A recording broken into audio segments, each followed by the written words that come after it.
now we're papers. And Kennedy led both of those. It works for the John Maxwell Foundation. She's been there since September of 2020. She's joining us from Atlanta, Georgia. She is currently the marketing project manager for Change the World.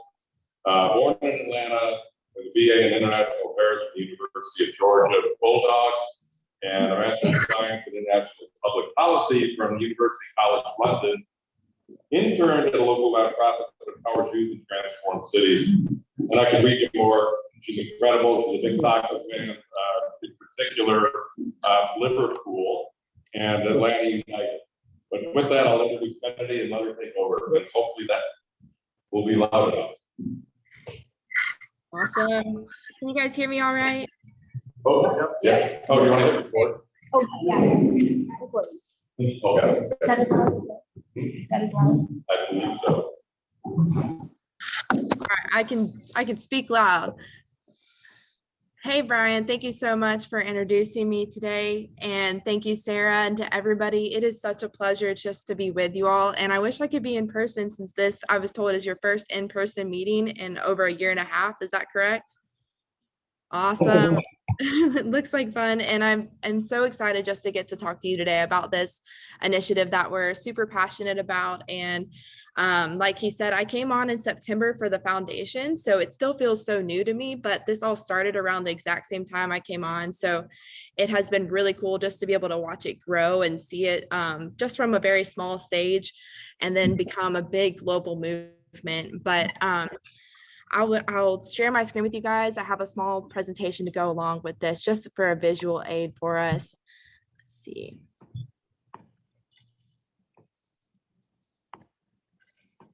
All right.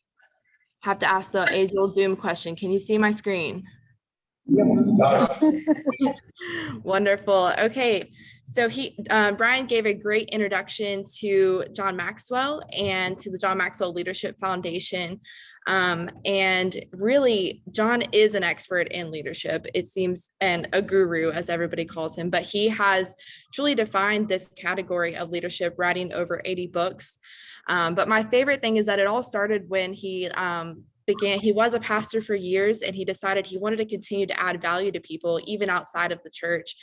And so he started out by producing cassettes, little pink cassettes with leadership material on it. And at this organization, all of my coworkers like to ask me, do I know what a cassette is? And I do say yes, but I'm not entirely sure I've ever used one. But it all just began with this small process. And he has grown it into businesses and that seek to help people with their leadership skills in a corporate setting, in a personal setting, and then through the nonprofit stage. Which is where he has two organizations called Equip Leadership, which serves from an evangelical standpoint, and then the John Maxwell Leadership Foundation, which just serves to produce this transformation movement.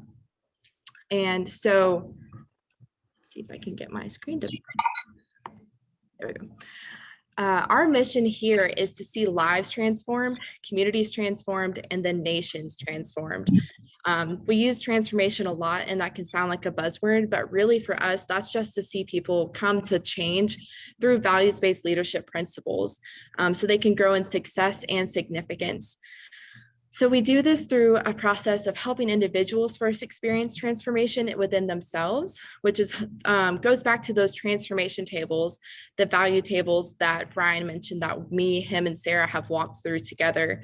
It's an amazing experience where you get to partner with people in a group of 4 to 8. It's small knit. It helps you be able to understand what others are going through as you walk through lessons on specific values, and you begin to evaluate yourself of how it works for you to live these out and what it would look like to begin to take action as you live out these values. But then we don't want to stop there. We want to see communities, entire cities transformed. And so we're working in Staten Island right now, New York, and we're working in a couple cities in Texas. And we have a couple others coming the end of this year, and I'm really excited about those in the US. But we don't want to just stop in the US. We want to see the world transformed. And so we have been working in Guatemala and Paraguay and in Costa Rica. And then we're going to soon start in the Dominican Republic, which we're very excited for as well. But The goal is just to be able to see this movement grow and see that every person can live this life of success and significance. But we do this through a process when we go into a community.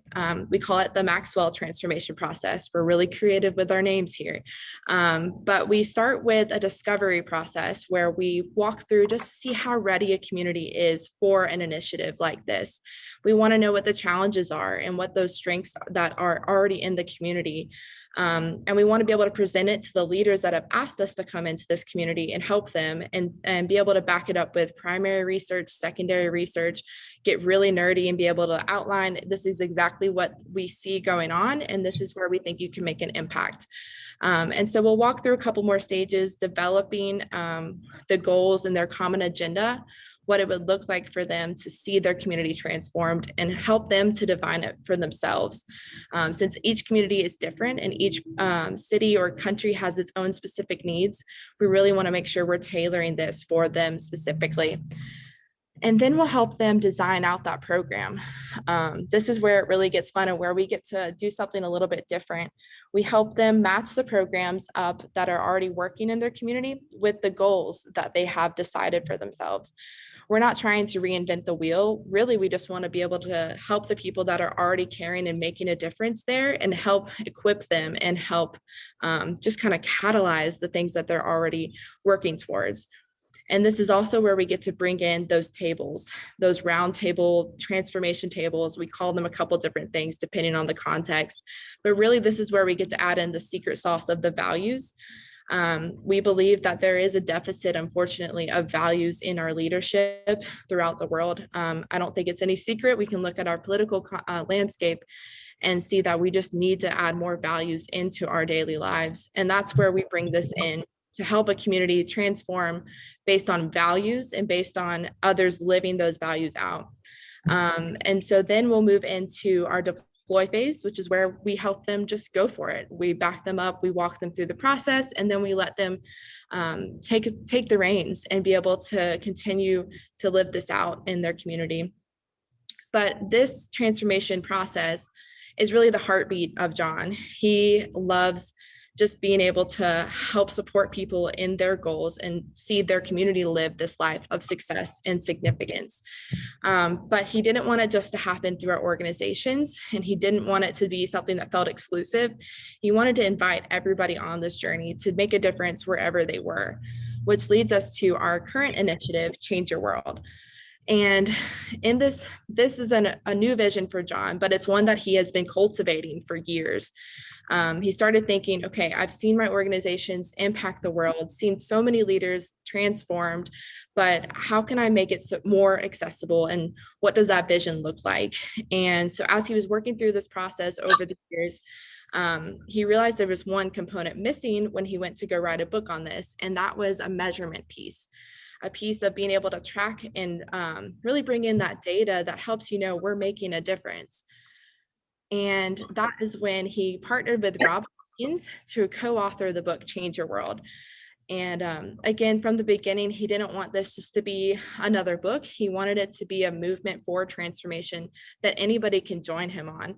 And same for Rob Hoskins. He is the president of One Hope, and his organization serves millions of children around the world, helping them receive literature that will raise their potential and help them to grow and become the person that they're meant to be. And so these two men have worked towards transformation their whole lives. And this is just an invitation for us to become a part of this movement and really just start to make a difference wherever we are.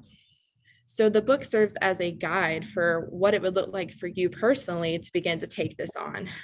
When we think about changing the world, it becomes so overwhelming and very complicated, but the goal here is to make it very simple.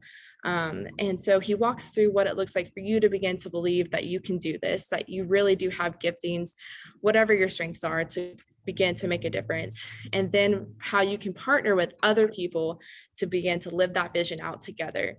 But it really all boils down to the secret sauce of values. And we want to be able to live out these values and experience the value of values. And that's where we get to the transformation tables. You'll notice that everything we do revolves around this idea of getting in a group together and living these out together, which is exactly what Brian and Sarah and I have done. It has been really great for me personally, as I'm new to our organization. I was ready to jump in and see what this table thing is all about. And so I began to do a public table, and that means we have a platform called changeyourworld.com where you can sign up and join a table with people all around the world. That's how Brian and I got connected, and we began to walk through these values together. And I remember the one value that stood out the most for me was the value. And it's amazing to realize that you're not a very good listener. It can be difficult, but for me, it has been truly transformational in my relationships. I realized that I spent a lot of time on my phone when I was talking to my fiance. He's an electrician, and he would tell me about his work, and I don't understand electricity at all. I'm really thankful for it, but I don't know how it works. And so I've had to ask him questions so that I can begin to understand him better and the things that he does that add immense value to people on a daily basis. And so through that process, I remember talking to Brian about this, and it's been great to be able to work through these things. And still to this day, I think about the values that I got from that one lesson. And it's just really begun to multiply out in my life. But this is where John and Rob in the book of Change Your World really bring in something different. It wasn't just another help book of, oh yeah, you can do it. It was more of, this is how you really can make a difference through having these values, knowing that you're bigger on the inside than you are on the outside.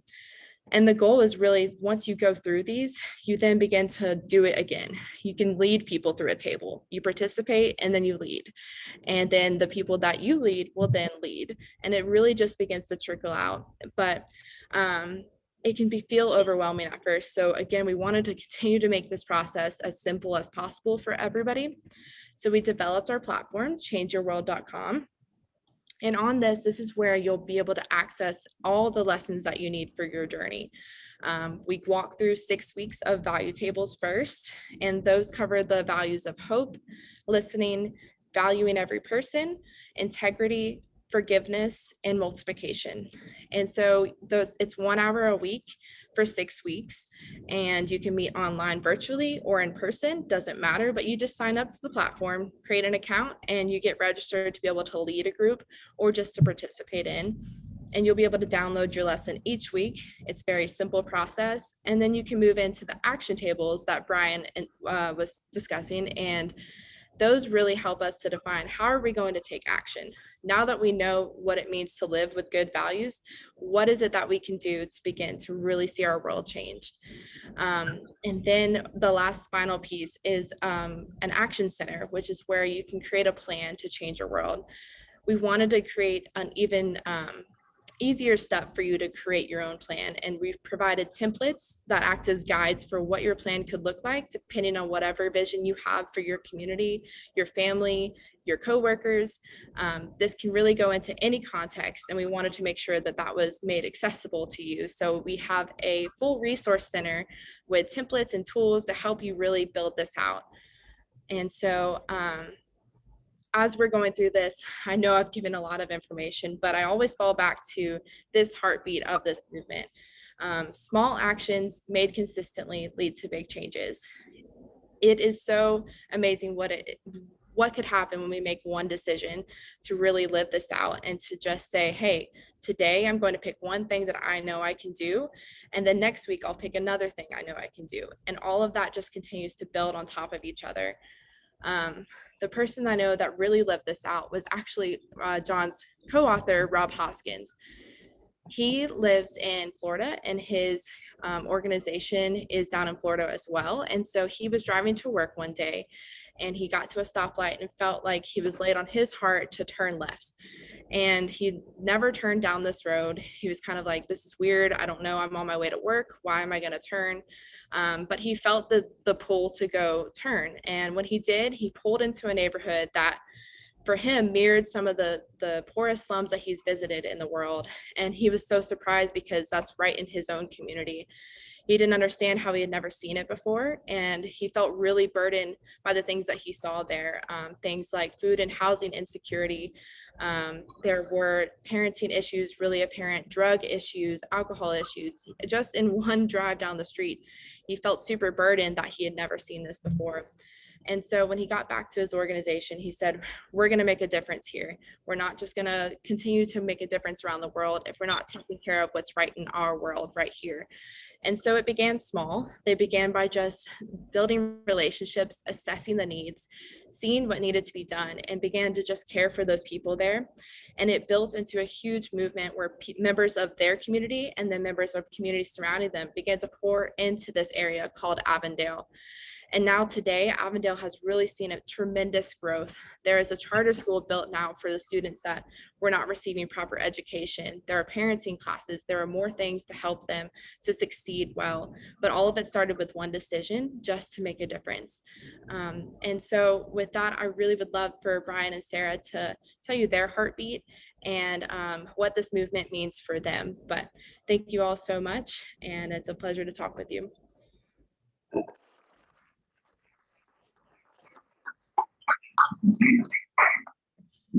Thank you, Kennedy. And before we take questions, by the way, she only hears us through this phone. So if we have questions, I'm going to carry this around the room and you can introduce yourselves. Sarah and I have been talking with Kennedy and with the foundation about the Hosky a lot. And we would like to identify out of our Sunrise Rotary 5 people ideally to start a table with it, to join a table. And with an interest in you then facilitating future tables. And the commitment is, for Kennedy and I, it was 6 weeks and 6 weeks. And over those 12 weeks, by the way, over those 12 weeks, I got to know Kennedy planning a wedding for her fiance, Corey. And so you could probably learn from her how to get that. But it was 6 weeks. It was every Wednesday night, 7 o'clock, and we never went a full hour. That was all Zoom. We'd like to do some live with people from across the country. Sarah's now got somebody from outside the country in a group she's facilitating. So I challenge you to get the book, enjoy the book. I challenge you to go to the website. We'd like to get 5 people. We can talk about it an hour after and find an hour a week for 6 weeks. We can get together and hopefully change our world. Is there any other comments on that? Yeah. Like Brian said, the reason we say 5 people is because John Maxwell says if you can change 10%, so if you can teach 10% of a population about value tables, and then they turn around and teach people, so it just multiplies out. So 5 people is about 10% of our club. So we would like, that's why we're challenging you with that number. If we get more than 5, that's great.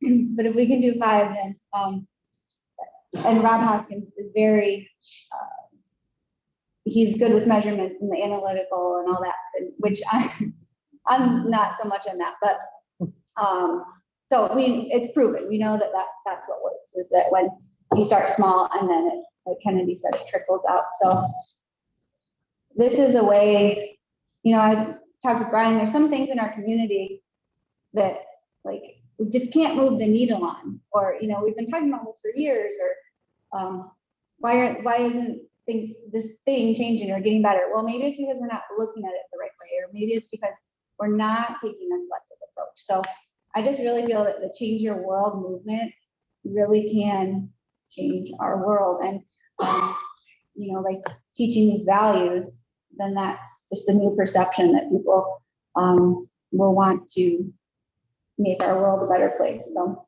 does anybody have questions for Kennedy? Or Brian? No, I think Kennedy did a great job with some examples. When I learned about John Maxwell, I heard the story long before the book was written of him going into Paraguay and Costa Rica and the third country. The foundation is actually called by the president of those countries to say, can you help us in any way? We've got generations of generations who never learned values.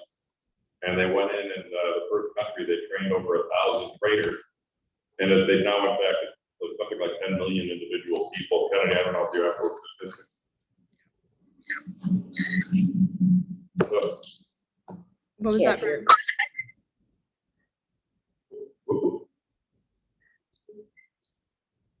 Sorry, Brian. Did you say something, Brian? I'm sorry, I couldn't hear the last part. There's a number of people that have actually been impacted through the work that John did in Paraguay, Costa Rica, and so on. I recall they trained thousands, tens of millions of people that are impacted. Yeah, yes. In Paraguay alone, I know we're close to 2 million people that have gone through these roundtables. And that also includes youth. We have a youth curriculum that I didn't even mention, but it's called I Lead, and it starts students out in elementary age through high school, and they walk through lessons similar to what Brian and I did, but it's built for children. And it helps them just to develop these good habits. And so a large portion of that 2 million is actually children, which is incredible because it impacts the next generation and generations to come after them. But we're seeing that same thing trickle over into Costa Rica, and Guatemala is experiencing the same thing as well right now. And so hundreds of thousands of people in Latin America are currently going through this, and we're working right now to get it more into the US as well. But it has been, it is a generational effect that we're going for. Hi, Kennedy, I'm Carlin. Can you talk more deeply about values? Can you define values for us in Maxwell's eyes? Yeah, absolutely. That's a good question. We use the word value a lot. Our mission is to add value to people so that we can add value to others. But when we talk about these specific values, there's a list in Change Your World that John goes through, and it's about 25 different ones. But they are things like attitude, honesty, integrity, kind of old school things that we don't always talk about now, soft skills. And really, it's just as you walk through these lessons that are based on these elements of good living, of living life of significance, that's where we really begin to see that take place in ourselves. And like I mentioned for the listening, for me, we call that a value because we feel like that's something that we need to work on. And it's something that really continues not to just add value to us, but helps other people feel valued. And so we really just want to live these small, I think the better word here is probably just a characteristic of a good behavior in humans. And that sounds a really basic description, but that's really as simple as John wants to keep it that simple so that everybody can experience these universal values, no matter what the culture is. It's just an understood thing that as you live these out, other people see it and want to live that as well. Does that answer your question? Any more? Well, I think we're good. Kennedy, thank you again. And, give Kennedy one more.